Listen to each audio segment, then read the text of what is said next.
directing for management direction, whereas for the Sullivan and Mitchell 2005, it was for control.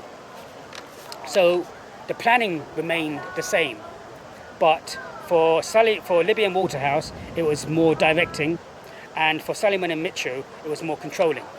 So if we compare the two, we can see over a period of time that both the manufacturing organisations have changed more towards planning, which is good. So there's a distinct similarity there. But in Libby and Waterhouse, more was for directing, and in Sullivan and Mitchell, more manufacturing organisations changed in terms of controlling.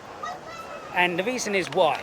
Well, in terms of the research that Nelson and Enrico did in 2008, the reason that they came up with was because that for Sullivan and Mitchell 2005, there was more of a global external factor that affected these manufacturing organisations. And these manufacturing organisations were affected by global uncertainty and global instability.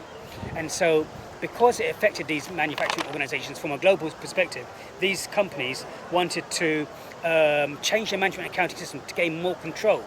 Whereas for Libby and Waterhouse, there wasn't the global factors that affected these manufacturing organisations in Canada at that time. In fact, what these Canadian firms had were internal factors of change. The internal factors of change were change because they wanted to make improvements in the organisation, in the company. So there you have it. Compare organisations of adapting management accounting systems to respond to financial problems.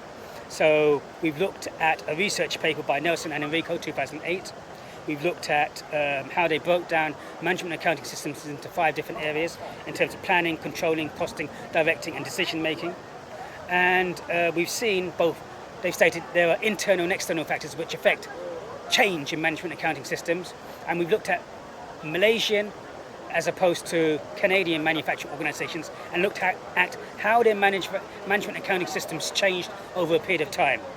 And from 2 researchers, Libby and Waterhouse, 1996, and Sullivan and Mitchell, 2005, we can see that over a period of time, both had changed, were more changed towards planning.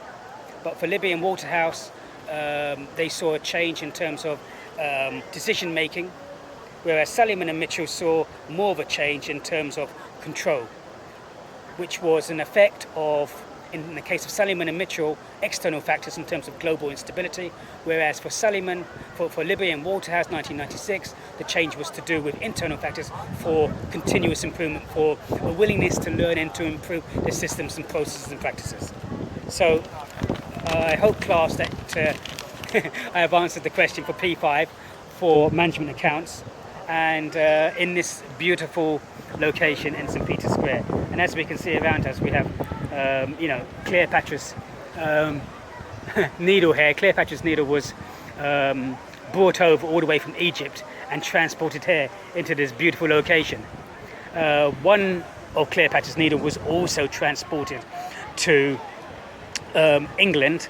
And where did England put it? They stuck it at the side of the Thames, and people walk by it every single day, and they don't even realise that they're standing next to Cleopatra's needle. We can see that the Italians put this beautiful needle right in the middle of St. Peter's Square, but we didn't. And if we look over here, it is an amazing day with an amazing area. So, thank you, class, for Mr. Tan today at St. Peter's Square in Rome, in Italy. Thank you.